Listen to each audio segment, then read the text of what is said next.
Una mensaje dicho a tu es mala madre porque tu niños, Vivian y Amir, tú no tienes paciencia para después tú quieres volver de Guinea. ¿Qué tú puedes decir esto? So ayun pa mga amigo, sa pagkapatuloy po ng ating video, ayan po ang mga bata ay patuloy pa rin ang pagsuswimming ni si Misma. Grabe nga yung naging sugat ni Misma, lahat yan, yung puti na yan, yan lahat ang naging sugat ni Misma. Grabe. Yung time na yun, talagang durog na durog ang puso ko. Ako'y awang-awa kay Misma. Pero ayan, gumaling naman. Abi, ang gusto ba naman i-tsama may mga amigo, ilalagyan doon ng lalagyan doon ng langis ng sasakyan. Mas tsama may yan. Hindi po to. Yeah. Lalagyan doon ng langis sa sasakyan yung kanyang sugat. At tsama may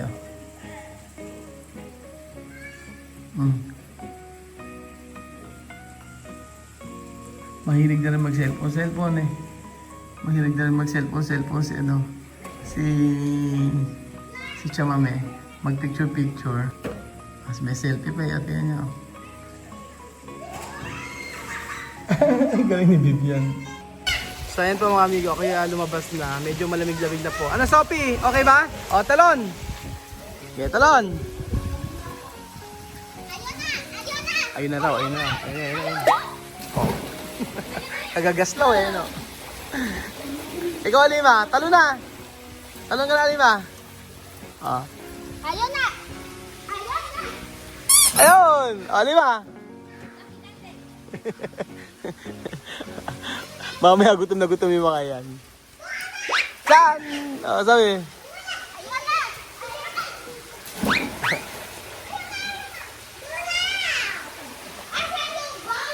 Tingnan niyo po mga amigo, tayo po ay kumain ng pork chop. Ay, hindi pala pork chop, to liempo. Na napakasarap. Na inihaw ni Tia Celsa. Sarap. Bango. Hola, buenas tardes, amor. Buenas tardes. ¿Cómo está, corazón? Ahora cocinar. Barbacoa de Guinea. Alas para volar. Wala na yan. Oh. Meron pa isa. So magluluto po tayo mga amigo at mag-iihaw-ihaw tayo. At meron tayong pakpak ng manok. At syempre masarap yung pag-ano. Okay na yan. Yan, tingnan mo dito siya, mami. Oo, yan. Tapos maglagay tayo ng sausawan. Kaya Belgian, buenas tardes. Ay? Mami, Bill Cover Oil. Nakakamiss po ito sa Equatorial Guinea mga amigo. Ang manok na pakpak. Pakpak ng manok na tuwing hapon ay kinakain po namin sa Guinea Equatorial. At dahil po mainit ang panahon, tayo ay magmumukbang. At meron pong nilalagay na sauce si Kuya Belgian. Ito ay nakita lang namin dito. Dala yata ng ito ng mga subscriber. Ayan, barbecue banana ketchup. Aha. Esto sangre. Ketchup. Ketchup de. Bango, no? Bango! Di ba bango siya, mami? Sarap! Wala pang kamera. Oo, buwabardagol ka na agad kay Belgian. Ala pa naman. Nga na ba? Ikani ka, Ben. Sumagot lang ako. Kaya sabi ko, mauna siya. Pakakainin ng sauce. Oh. Ay, ito ang ano ni Tia Mami. Ito ang kanyang tinatawag na... ¿Cómo se llama esto? Ha? Maginasal. ¿Cómo se llama? Maginasal. Asar na asar. Ayan, mag-inasar. Bango, di ba, Vivian? Oo. Ganun na ganun si Vivian. Barbecue stick, ha? Oo, pag yung mga ako nagpapaayos ko na din ng buhok. Ano na? Ano sabi? Sabi namumuti na tayo, bigyan niya nga ako ng papa. Para pares tayo. Pedo. Ano ka naman ngayon? Ano ka naman ngayon dyan sa puting mong buhok? Tutulog sa langit, namumuti talaga ang buhok nila. Hindi siguro. Sa lagi, walang menopausal. Menopausal. Wala pa yan, titirik pa yan. El ha dicho, menopausal, no tiene regla. Ha dicho, él también.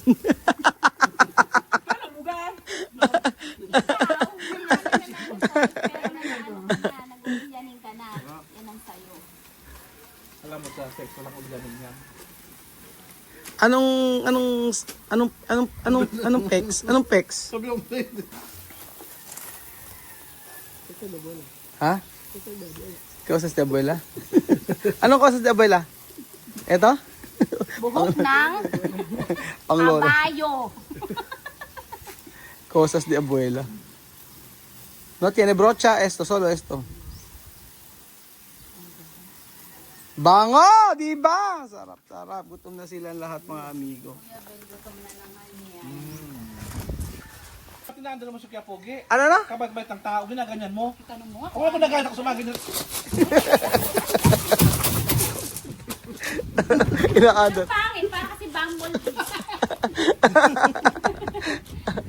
Kung pa rin nakita rito. Ano aswang? Sumuloy Ay, galing nga English. Which ba? Pangil. Bitch na may hika. Tanong mo sa kanila, meron ding multo. Dito sa mami, no? Ito pa ni Momo, ano? Oh, Momo. Ano, kay klase Momo ito tiyan eh? Like Ano, como esto? Ha, chame? kapre. Meron daw Momo kala chame. Chame, kay klase Momo ito pa yan eh? Kay colores, blanco? Sa mami. Oh. Ano? Alas 3 sa madrugada? Wala ka na uling. Meron daw multo kala chame, meron daw itim, meron daw puti. Dari naman kasi. Oh, sige, explain, Kuya Ben. Paano under? Ano ba? Ano ba? Ano ba sinasabi mo? Are you talking to me? Yes! So tell me what you want. Ano masabi mo na under ko? I don't know what you're talking about. Okay. Ano? Listen, okay? Listen carefully. Yes, Mama. Okay? Yes, mama. Okay, kwento mo na. Pwede siya nagtatrabaho sa Pacific. Sa mall. Kasi yan, oo. Operator siya, no? Mataas operator, mataas na ano katungkulan yung sa operator. Ngayon, may kapatid ako na nandito sa may Primavera. Ngayon, pinauwi ako, maglibot daw ako. Umuwi ako ng Kabanatuan. Pag uwi ko ng Kabanatuan, gusto niya sumakay ng rides. Ang rides ito yung carousel. Gusto niya sumakay ng carousel. Gusto mo nun? Ayoko nga nun, yung kapatid ko nga lang. Ito naman kasi, eksena eh. Sige na, tapos. Babae ba yan? Oo, babae. Bunso namin. Sige, sakay kami. Nung pagsakay, kinukuha niya yung number ko. Hindi ako sumasagot. Wala ka ako number. Alam mo kung sino nagbigay. Yung tita ko. Sino kumukuha ng numbers kapag Oo. Eh, mali bata pa yung kapatid ko kasi wala pang kamuwang yun. Sumasakay. Gusto nga sumakay ng carousel. Eh, rin naman eh. Dali, tapos. O, ngayon, yung tita ko ang nagbigay. Ay, sige, ahit ako magbibigay. Ayun, doon kami nag-start. Doon siya nag-text na. Tapos doon na siya. Anong cellphone pa nun? Ano pa, 5110i pa yon. Oo. 5110i, tapos yung 32, yung 32. Oo. Tapos pinangakuan ko ng pinangakuan, di ba? Wala daw siyang girlfriend, wala daw siyang, alam mo ba, sumugod yung girlfriend niya. Ano to? Oo, sinugod siya, nandun siya, nandun siya. Sino girlfriend niya? Tagagapan. Hindi ko kilala eh. Sinugod ikaw? Siya! Ikaw saan ka nung sinugod siya? Andun din sa Pacific. Ano sinabi mo? Sabi ba na, ano ako eh. Hindi ka nagalit? Ba't ba't ako magagalit? Eh, may sabi lang na Sinabi kasi. mo ako yung Original. girlfriend ni... Hindi ah. Hindi mo sinabi nun? Hindi. Wala silang dalawa. Tapos, Kasi sabi niya kasi sa akin, single siya, wala siyang girlfriend. Pero hindi pa kami nun. Nandito kayo nun? Kaya wala ka pang manaramdaman nun? Oo. Hindi ka pa na-inlove nun? Hindi pa. Hindi pa. Hindi pa. Kailan ka Nailab ako na-inlove sa sa ano, kanya? ha? Kailan ka Yung na- nagbibigay sa akin ng prutas. Nung nagbigay siya ng prutas, nag-inlove ka na? Ha? Nung nagbigay ng prutas siya, nag-inlove ka na? Hindi pa. Kailan ka na-inlove? Sunod-sunod. Kailan ka? Sunod-sunod na nang bigay ng prutas. Doon ka na. Anong pro sabi binibigay sa'yo? Baka naman mangga-mangga lang. Saging. Mga prutas na mga ano. Yan. Maano yan, sweet yan nung niligaw. Pero nung naging kami na, wala na. Dinala sa iyo? Dinala sa iyo yung prutas sa bahay niyo? Oo. Sama yung lola ko. Laki kasi ako sa lola. Nagsisisi ka ba na pinakasalan mo? Sa? lalaki dapat talaga sa pogi boss. Ikaw po natanungin ko ba? Eh, siya nga nagpakasal eh. Ako nga, eh, Ah, nagsisikaban na pagkasal sa kanya? Kung mga 100, mga 1 to 100%. 85. Parang hindi ko bisig si Belgian eh. Chismoso. Saan? Para mag-ibig sa 100. Ha? Trust. Ah, okay. Eh, di ba nga, nanligaw sa akin, meron pa pala siyang jowa. Tapos ngayon si Venus naman ngayon, ano? Oo, tapos ngayon si Venus na naman. Wala, kalubay-lubay. Yan, na. Oh, kaya nga sabi ko sa'yo, sagot, di ba may meron ka Kasi pag may gusto. gusto ka po, pagbigyan mo. Kasi hindi mo na pinabibigyan kasi kailangan ng iba eh. Kaya, Kuya Ben, paano? May hika eh, paano? Paano gagawin kung ayaw pagbigyan, kung paano kung pagod? Ah, Diba? pala no. Pagod siya, pagod ako. Pwede ba yun, Kuya Ben? Kailangan meron din kayong banding na dalawa. Tapos kaya ka pala rin natin dito. Ano siya, may kakain na tayo? Ay ma? Kain na tayo, luto na yan. Ayan, oh, di ba? Malapit na maluto. Wow, sarap! O, di ba? Bele, gigil lang kumain. Kanina pa ng dudo ko at din eh. Paano hindi pa tayo kumakain ng umagahan at tanghalian? Ay, wala, nagutom ni si Kuya Ben. Oo, natulog sa pagod si Kuya Beljun. Bill dormir, solo dormir, Kuya kere. Bel, ang nagda-diet, sa kusina. Beljun, naghugas ka ng plato? Ako? Ano yung hugasan mo? Yung bibig niya, nilalagyan ng mantika. Minamantikaan. Beljun, ba't naghuhugas ka dyan? Wala. Ha? Kaya nga sabi ko Ano yung sa'yo, hugasan mo? yung ulam Ngumanga ka! Ngumanga ka! Yung ulam natin, puro Ngumanga- ano. Ah! Kaya yung ulam natin, puro ano. Puro Robar, pinag na. karne. Pag nanaka. Para si Alimay eh. Grabe si Kuya Ben, no? Si Alimay, ganyan yun. Dumuduwit eh. Diyos ko. Gutom na po tayo mga amigo at eto kakain na tayo. Ganyan pa lang ang love story nila kay Pogi. So, ang sabi ni Bilida, sising-sisi daw siya na napangasawa si kay Pogi.